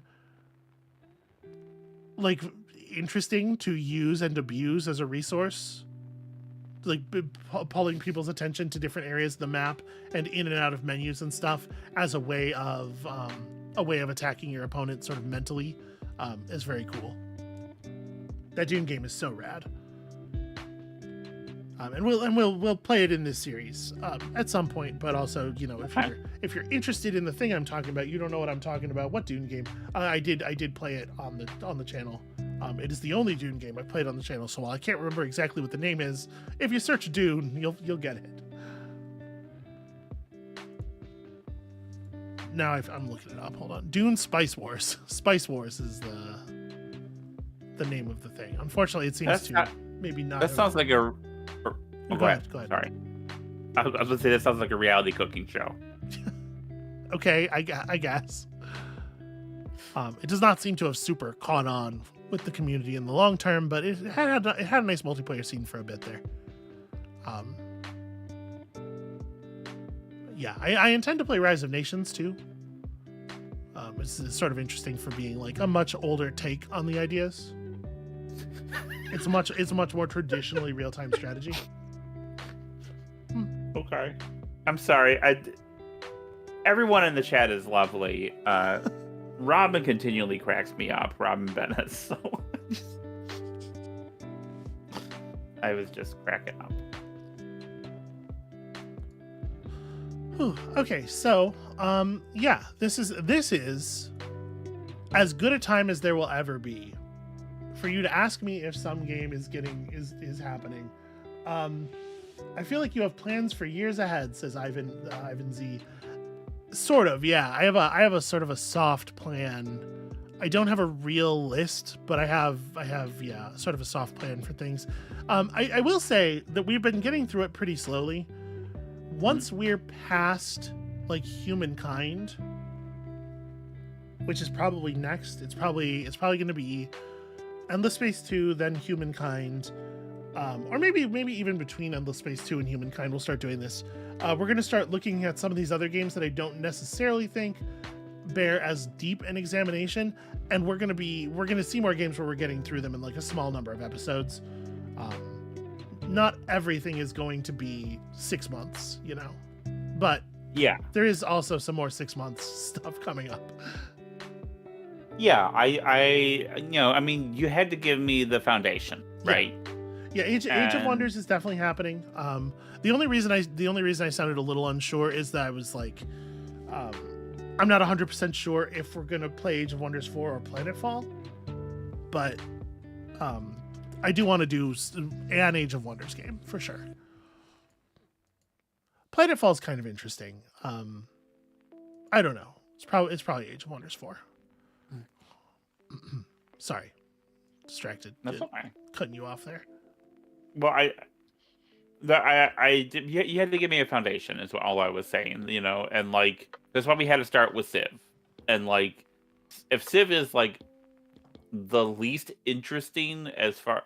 I mean, Civ is interesting as in there's so many weird design decisions and so much accumulation of like previous design decisions that just become encrusted in it.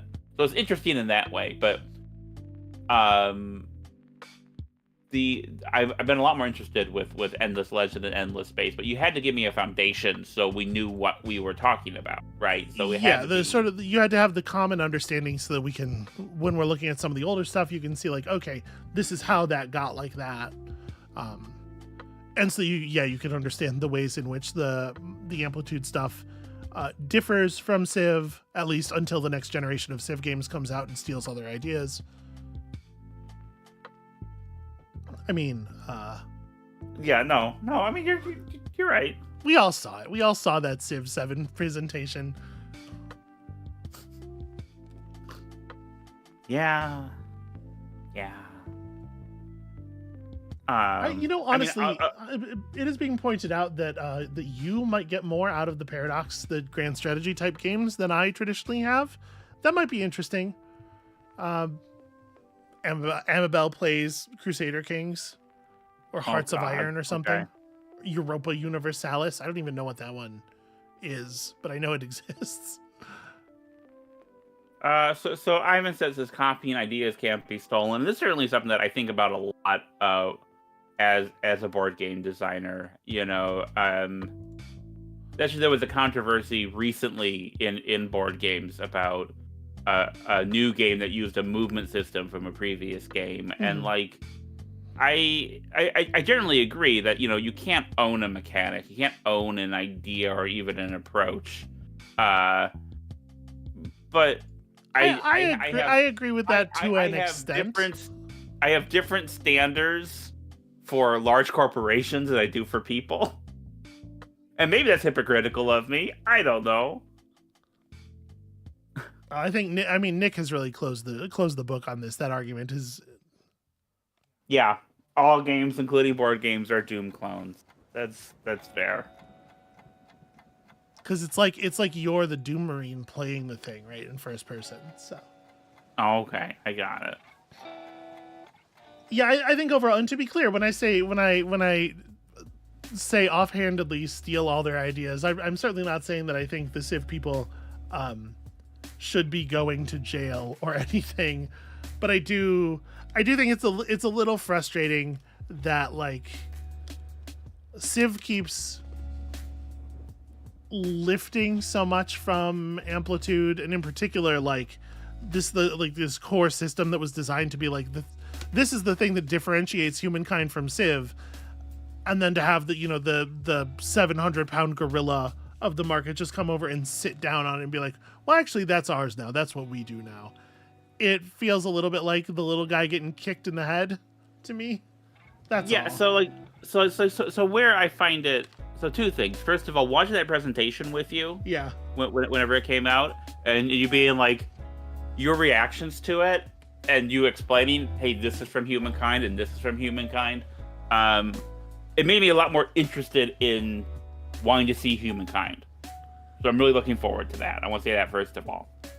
And the second thing I want to say is, I think part of the problem is that there are a substantial number of people for whom there is not really a 4X genre, there is Civ. Yeah. In the same way, there's not really tabletop RPGs, there is D&D.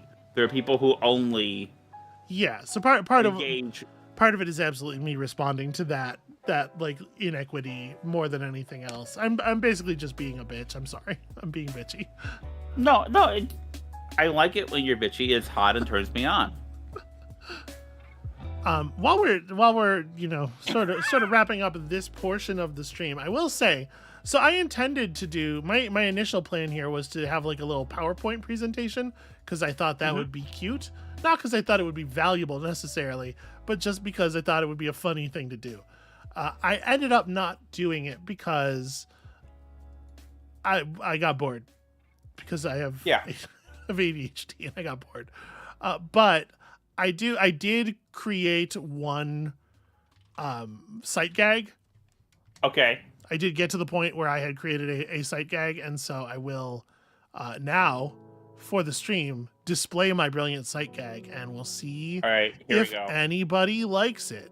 So I was gonna do a thing where it's like, what is a 4X? So then first we have to talk about the 4Xs, and this was the screen that we were gonna put like a glass over, and put the bullet points for the 4Xs on. I don't know if this is funny or not, but here's this. Okay, I'm waiting. So this is the 4X. This is a joke that relies on you being familiar with the Lars von Trier, the cover of the DVD for the Lars von Trier film, The Five, what's it called? I've already forgotten the name of the film. Restrictions? The Five, The Five, yeah. Part of the joke is that it's a really bad fit for the length of the words, which I think is super funny. And part of the joke is partially it's an inside joke because you and I have talked a bunch about how much we don't like Lars von Trier and his work.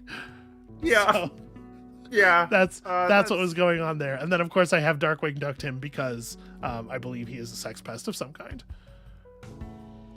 I mean, Bjork had some stuff to say. I don't know exactly. Nicole Kidman had stuff to say. Yeah. I've Darkwing Ducked him to be safe, and also because I think the practice of Darkwing Ducking people is funny. John C. Reilly walked off the set of Dogville. That's a fun fact. Yeah. What does Darkwing Ducking mean? Broadly, fuck that guy. Darkwing Ducking is, as far as I know, it is a practice that was started by Mikey Newman over at FilmJoy when he had to talk about Baby Driver. Which is everyone Darkwing Duck? No, but the guy, the money man in that movie, the guy who is sort of at the top of the thing, who famously was played by Darkwing Duck. Yeah. Yeah. Okay. All right. So we're gonna have to talk about this at some point, and I guess now is as good a time as any. I don't know how I want to approach this, but it's got to be approached at some point because people are going to ask. First of all, Old World obviously somewhat disinterested by the theming, history games or whatever. But Old World is not the only game that this has come up with, and at some point somebody's going to go, if you're talking about Space 4X games, why aren't you talking about Galciv? So the thing is, this is kind of maybe tangential with Old World. The problem is I don't know. There is a software development studio called Stardock Games. Stardock makes a number of things, among them most prominently the Galactic Civilization series, also a piece of software called Window Blinds, which is like whatever. It's neither here nor there. It's just a thing they do. But Stardock is run by a guy. Stardock is a company that is local to the place that we live. They're a Southeast Michigan company. And the company is run by a guy, and that guy is a really bad person. And there are rumors that swirl around. You hear things.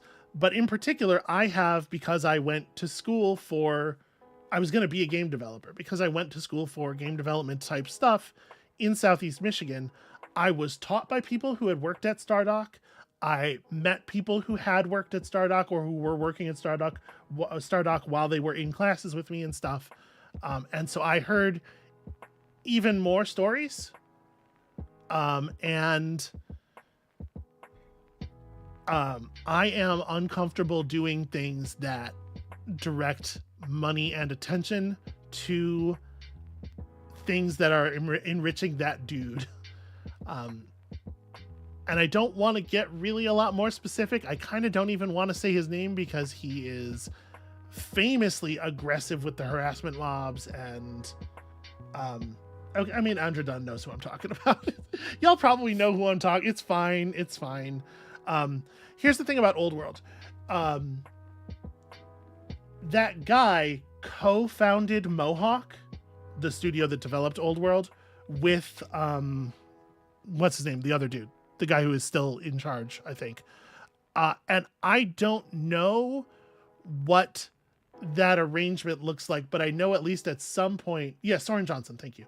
I know at least at some point Brad Wardell was a receiving profits member of that organization. Like I don't think he worked on, but while they were doing Off-World Trading Company, I'm probably being too sensitive here.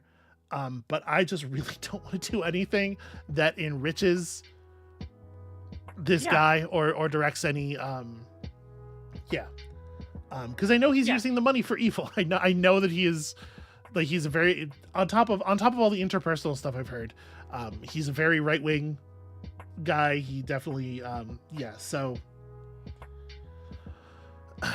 he has harassed a lot of people that I know personally. He has done some really awful things that I know about personally, and so that's why we've never played any Stardock games on the channel. That's why I have been reluctant to. Off-World Trading Company was a thing that people were interested in. Old World is a thing people were interested in, and I know that, like, his connection to, it's possible he doesn't actually at this point have any connection to Mohawk. I don't know for sure.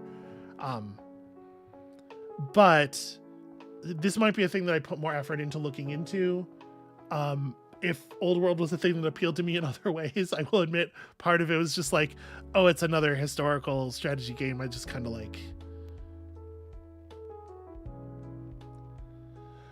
okay, that's interesting information, Lazuli. Like I say, I haven't done a lot of research on them because it was like first of all, Old World came out and I was like, historical strategy, and then I saw it was a Mohawk game and I was like, okay, well, that's maybe like a secondary reason, but so apologies if I've been like weird and evasive about that in the past. I have been. I know I have been. I've been evasive about it intentionally because I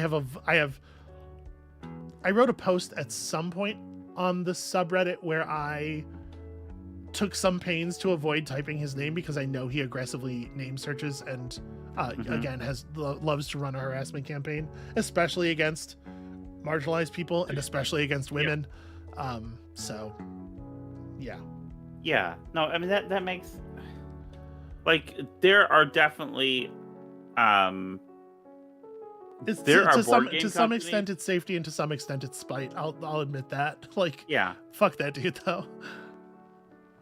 There are board game companies I do not buy board games from. Yeah.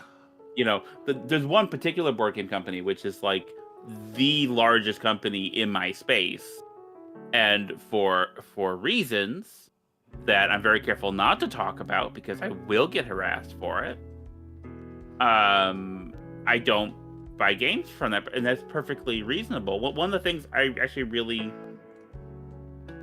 admire about you is that you're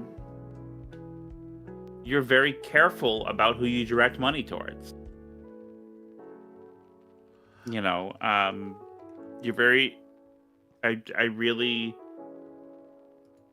admire that. Well, thank you for You saying know, so, sweetie. I mean, there's a lot of people, like, when they need a thing, they will just buy it on, Amazon. You don't buy stuff from Amazon. You don't give them money, and that's Yeah, I mean, I don't want to make like a big thing about it. But okay. it is No, like, okay. I'm sorry. well, I you're really not admire that. like you're not wrong. It is a thing I do for moral reasons. I don't want anybody to feel judged. Yeah, I'm not judging anyone. Our roommate buys stuff from Amazon all the time. Like, people got to do whatever people got to do. I'm just not comfortable personally. I mean, I've had to do it from time to time. It And feels sucks. it feels like, yeah. So whatever. It's yeah. You're great. Is what I'm saying. Is Thank that you. you're great. You are the greatest hero Yeah, I don't know about of our age. Okay, all right. And clearly that's potatoes, but I appreciate what you're saying. We need to do another Warframe stream. We do need to do another Warframe stream. I know so much more about Warframe than I did last time, and I have I have a lot of cool stuff now. That might be a thing. I have a list. I have a list of Warframe, or not Warframe. I have a list of stream ideas. Oh, do you? Yeah, Okay. Well, you haven't told me any of these. I'm looking at it right now. Well, part of it is like I kind of like it to be a surprise. I like for you to find out. I noticed. But part of it also is that, I'm always a little leery of talking ahead on things, because I feel like if I say that we're going to do something and then we don't do it, I feel like I'm disappointing people. Like the Zephon series hasn't started yet, and it is coming. Probably today is when I'm going to start it. But it's just been, I haven't recorded as much as I wanted lately because move and stuff. But I am like carrying a lot of guilt that I told somebody that we were gonna do a series on. I was gonna do a series on Zephon, and it hasn't begun yet. Like, I went to bed last night feeling guilty. It was like, I should probably just get up and record that before I go to sleep. So I'm always a little leery because I don't want people to feel like I promised something and then But Yeah. if people want, and we can talk about it. Do you want to talk about it? You want to? I didn't cover Gladius because I didn't get around to covering Gladius mostly. I don't have any particular problem with it. And actually I was kind of interested because, Warhammer 40K is a setting. I got into Warhammer 40K long before I was into Warhammer Fantasy. I do like the setting an awful lot, although I'm not super familiar with where it's at right now, because my period of interest is 5th edition, and we're, I think, in 10th now. We're many years removed from the time when I was paying a lot of attention. But yeah, okay, so the other day, there's some of this is stuff that we have talked about. You brought up the little Nemo NES game and how rad it is, and I bet a lot of people in chat don't know about that. So that's a thing that's on the list. Okay. You and I did talk about the gold box games. I just need to figure out, as a thing that's really interesting is the root of CRPGs. The gold box D&D games that came out in the 80s. I would like to mess around with one of those. Boss Van Durand and Hollander, Path of Exile 2. The person we live with, our roommate, is so fucking into Path of Exile. It is wild. God. I would almost rather just get him on the channel. Because he is going to do such a better job talking about that. He's been playing Path of Exile for years, very faithfully. But yeah, that's not impossible. That could happen. We live with somebody who is an expert on it, so I could get taught. And it might be worth looking into. I think that systemically, Path of Exile is really interesting. But I tried to play it, and I could not get a character to max level because I found the experience of leveling up to be so boring. And that is definitely a game where the stuff that's interesting, the things that people are always talking about are stuff you do at level cap. So I didn't actually get to the game, in a certain sense. But like it sucked a lot getting to that.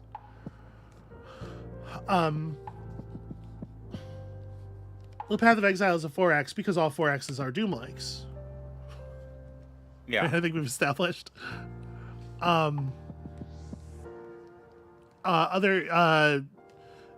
Grind Radio. You don't know about Jet Grind Radio. No. This is a thing you told me, and I bought it because it got delisted from Steam, I believe. But I bought it before it got delisted, and that is a thing that I definitely want to show off at some point. Just stuff like that, no big ideas. Part of the point of the stream is that it's not supposed to be a place for big ideas. It's not supposed to be a place where I Ibnu myself. Yeah. How do you feel this stream went? I don't know if people are familiar with that terminology or not. Did that sound crazy? Not to me, but I also have been told the terminology. So do you want to? Yeah. So I have ADHD to the point that it's like somewhat debilitating. It's caused a lot of problems in my life. And a thing that happens with ADHD, a thing that can happen, it happens to a lot of people. It happens to me in any case. Is you get things that fall into this space, like a thing that has to get done right now. Deadlines. Deadlines are great for ADHD people because when something is urgent, you can focus on it. But if your ADHD, if your stuff is acting up for whatever reason, if a thing has become slippery, is the way I often think about it. And it's not urgent, and it's not particularly novel. Novelty and urgency are the two big like ADHD breakers. Those are the things that really help something remain focusable. If it has neither of those, but like it matters, it falls into this unfortunate state where the term we use for it is important but not urgent, and that the acronym for that is IBNU. And those things just hang out forever, shaming you with the fact that you're not getting them done, and you feel bad about it every time some unaccomplished IBNU comes around to kick you in the ass. You feel like an idiot because it's like, I could have just done that by now, but they never get done. A really good example is my my glasses. I was using a pair of broken glasses that were held together with literal I had Christmas tree ornament hanging wire wound through them in several places to keep them together, and I hadn't gone to the eye doctor in well over 10 years. In addition to them being horribly broken, the prescription was very wrong. I couldn't see a lot of things, but it was just like, it was one of those things where it's like getting an appointment with an eye doctor is going to be like 3 steps. And that's too much sometimes. You get to the place where that's too much. And it's just like, okay, that's an important thing and I should do that. And I will. And it never happened. It took me falling in love with Amabel falling in love with me, us moving in together, and her basically doing the whole process for me to finally, after I think 14 years, get a new set of glasses. My glasses were not sexy. My glasses were a sexy times problem because they had sharp wires picking out of them. I got poked a few times. I had to be very careful about how I kissed people to avoid stabbing them, often in and around the eyes. And there are probably people who are into that, but it's not most people. Nope. I was happy to be of what help I was to you with that.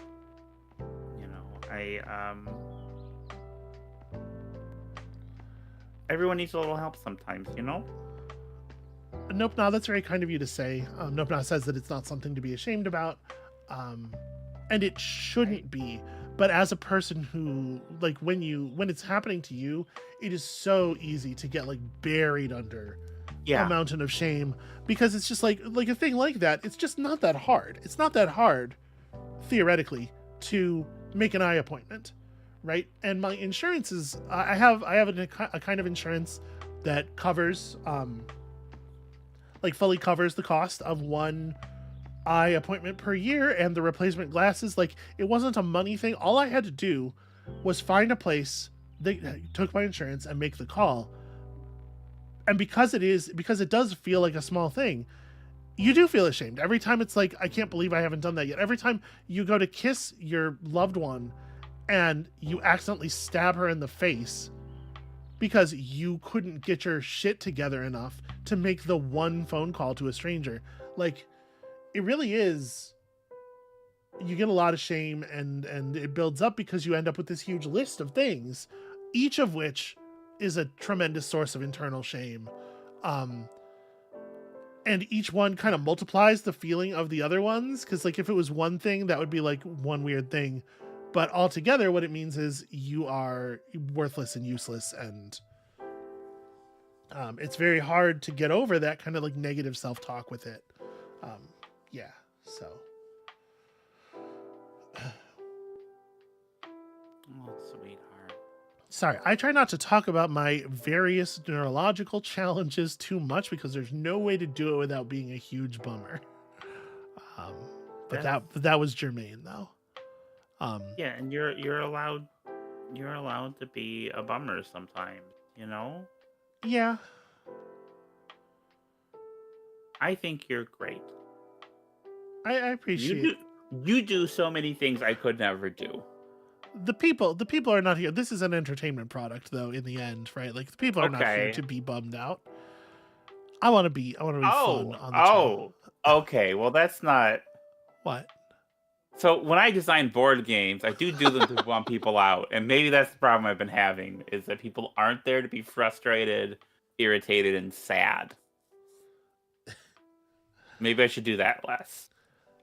Yeah, Andradon says, I'm going to go on a limb and say that a lot of people watching have their own neurological challenges going on. That's definitely, yeah, we do tend to find each other. I recognize that. Probably, my guess is the incidence of various kinds of queerness are, percentages are higher among my audience than of the general population as well. That is an effect that I believe I have witnessed. You know what we didn't? Oh, go ahead. Sorry. No, go ahead. Well, what we didn't mention on the stream at all. What's that? That's not really germane, but I think people should know about. Is your Caves of Cud tutorial video. Oh, yeah. No, that's fair. I mean, we're kind of getting into the part at the end of the stream where we're no longer talking about the thing, right? So I guess this would be the time to do that. So yeah, Caves of Cud came out. I'm definitely going to... I was going to shout it out like, hey, everybody should play Caves of Cud. It's fucking rad. But yeah, while we're talking about it, the publisher, Kit Fox, did reach out to me and have me create a beginner's guide type video that they posted on their YouTube channel. So that is a thing that exists. I was very pleased to be able to do that. It seems to have gotten a pretty warm reception. Brian Bucklew, the lead developer of the game, or one of the developers, I don't actually know how their situation is structured, but one of the developers of the game, in any case, keeps tagging me on Blue Sky with people saying nice things about it, which is like extremely rad. Yeah, that was a delight. I was delighted to be able to do that because, like, I said this on Blue Sky. My primary thing with the channel, the thing I'm most going for, is helping introduce people to things that they can fall in love with and helping them to have a better time engaging with the media they engage with. That's the number one most important thing to me, even beyond being entertaining. And it was really rad to be recognized specifically for that, like to be asked to do that in a very direct way. Yeah, so I'll drop a link to it, I guess. Yeah. And then we can stop talking about it because I am crying a little. Oh, I'm sorry. Like Did you do a community post with the link to the video? I did not, no. Sweetheart. I don't know how to do my job. I love it. you. It has 22K views at the moment. Yeah. I think that's. I suppose it doesn't need your help as much, but well, that's part of what I was thinking. Is like they probably have a lot more reach than I do. And the people who are watching my channel are going to see the series that I'm doing anyway, right? Yeah. I don't know how much reach the community posts actually get. I don't know that everybody sees them. My impression is Yeah. that they don't show up for a lot of people. All right. Are we in the recommendations part of this? Yeah, we're heading toward that part of the thing. So if this is the part of the stream where we talk about the things we love and try to recommend stuff to each other that other people can love too, and hopefully, like, the reason that I always make time at the end of the stream for this is like really clear right now. Yeah. So what do you got, Amabel? And please, y'all in the chat, feel free to offer up recommendations and stuff as well. So what I was doing while doing the unpacking and whatnot, and putting together a calyx and whatnot. Don't worry, Robin. Amabel tells me that about every game constantly. She thinks that is the funniest shit in the universe. Well, it's only funny because you are so viciously anti-controller. is what makes it funny to do that. I play games with a controller when they warrant being played with a controller. When they're for babies. when it's a baby game for children, when we play putt-putt. No, analog movement. I'm sorry, I'm cutting you off. Please go ahead. Okay, so what I've watched a few of on the Criterion Channel streaming service, they have a pre-code Columbia collection. These are films made before the production code, where they could be a little spicier. Not super spicy, but like acknowledge that sex exists. And I watched like I watched the 4 shortest ones, which are like, I think the longest is like 76 minutes and the shortest is like 65, which is a perfect length for a lot of films, especially older films. I feel like, where there's not as much, you and I watch a lot of films. We watch a lot of older films, a lot of newer films, and there is usually more plot in a newer film. There's usually more stuff going on in a newer film than in an older one. Yeah. So having the film be shorter, I think, helps keep it like a real snappy pace. There's some snappy dialogue. It definitely is reflective of cultural attitudes of 1930, 1931, particularly about sex work, because all these films involve sex workers or people mistaken for sex workers. But they tend to be, they tend to take the side of the worker and not of the people being shitty to her. So I like that. And they've been fun to watch. And like, none of them are really great films, but like, as far as seeing early sound films, seeing films that have a particular, like, they're definitely engaged with issues of economic class. It's really interesting for me. Yeah, you get a tremendous amount of use out of your Criterion subscription, I feel like. I'm trying to. I'm doing it more now. When I first got, I was like, oh, I'm gonna watch a movie every Monday when she is teaching her class, her media literacy class. When she's doing that, I'm gonna watch a Criterion movie, and then I watched like 1 or 2 when we were at the apartment. I've watched more in the last week than otherwise. Lazuli, there are a lot of films on Criterion. If you like older films, if you like art house films, they also have some newer stuff. There's a couple films on there, a couple new like queer films that are like Criterion debuts, and I'm really interested in seeing those at some point. It's really a treasure trove. It's really like, it's very much my kind of thing. How about you, sweetheart? What have you? If I'm honest, I have not been consuming it. I've been so fucking like, I've not been consuming a lot of new media. I've been listening to the same old music. I just like, I think I'm a little uncomfortable in the new space still. Yeah. But as far as that old music goes, what's pretty rad is System of a Down and Queens of the Stone Age. that I guess is what I have to recommend. The System of a Down and Queens of the Stone Age music from like the 2000s. That's really a lot of what I've been into. Yeah.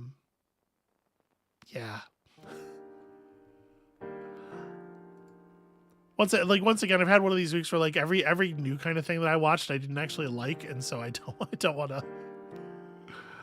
But as far as video games go, hey, Caves of Cud came out. I don't know if anybody heard about this, but play Caves of Cud. It's very cool and good.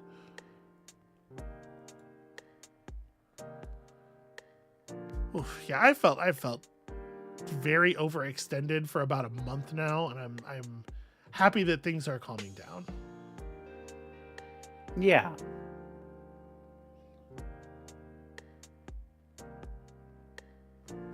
People are recommending Path of Exile 2 in the chat. That's not a big surprise to me. Jeff seems to be enjoying it, our roommate.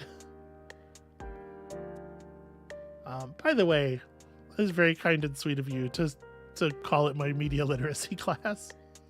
That's what I often say. It's very. Is that not what it is? It's heartwarming to hear it from you. I mean, it is. It is. To be clear, for people who don't know, my mom, a couple years ago, my mom asked me to help her with her media literacy because she feels like she doesn't like fully get what's going on in movies and stuff sometimes, and so I've been teaching a one-person media literacy class effectively, and it's rad. It's a fun time. I was kind of interested in seeing if other people like wanted to have these conversations. I tried posting some stuff on the subreddit at one point, like I don't know. This would have been a couple years ago. But I don't know. It's just, I like talking about films. I'm going to say, okay, I almost said I like movies. And then Amabel was going to yell at me because What? Amabel's perspective is that I don't like movies. But I do. I like the movies I like. Accurate. Whoa. What? Yeah. Okay. Yeah, Andra, I'm looking forward to getting back to some Total War Warhammer. We'll see. We'll see in this next week or so. Maybe something will happen. Yeah, I mean, I would say so. I first found out about your media literacy class. Our first was it a date? Yeah, it was a date. We were both trying to be chill and pretend it wasn't, but it was absolutely a date. And you told me about it, and I thought that was the sweetest thing. And I would say this is not like the thing that made me fall for you, because there were 1,000 things all happening at once. That's very sweet. But it was a thing where I was like, this person is kind and patient and giving, and I want to get to know her. And I'm glad I did. That's very sweet of you. I am uncomfortable receiving this level of praise, so I will point out that Nick in chat is recommending the tabletop RPG Heart. It's so good. It is such a good RPG. I like it very much. Is what I will say. I would like to play more of it. We got to play a very small amount due to grown up tabletop RPG stuff. I haven't been a player in a game since, and it's killing me. I want to find a game so bad. It's a problem for later. Anyway, I think that could be it. Yeah, Yeah, I think this stream went well. You were a little nervous going into it. Yeah, because I had this idea that I was gonna have a whole thing prepared, that I was gonna teach a class, and then that all fell apart because I don't know how I thought I was gonna have time for that. And also, like we talked about before, the stream should be something that it's kind of a big part of the point. Casual. A big part of the point of the stream was that it was a place that was not going to generate any IP news because I was not going to try to prep very much. And so yeah, you're right. I was going against the whole thing. But yeah, hopefully this was useful to everybody at the very least in clarifying sort of the scope and flavor of the Amabel Goes to Forex School series. if nothing else. But also, I just thought it would be interesting to engage intellectually on this stuff. Yeah. So yeah, we're gonna go. I'm pretty hungry. We're gonna go Okay. and do stuff, and we have a big fucking dresser to build. So Yes. everybody enjoy the rest of your weekend. More videos is coming. You know, there will be things. I'm gonna start playing Zephon soon. Maybe today, maybe tomorrow. Soon, and then the two series that are running. Yeah, Uncle Chop's Rocket Shop came out. I'm not sure if I'm gonna do that on the channel or not. But if you're not familiar with it, it's worth looking at. It's a cool video game on Steam. And with that, we vanish into the night. Thank you all so much for watching.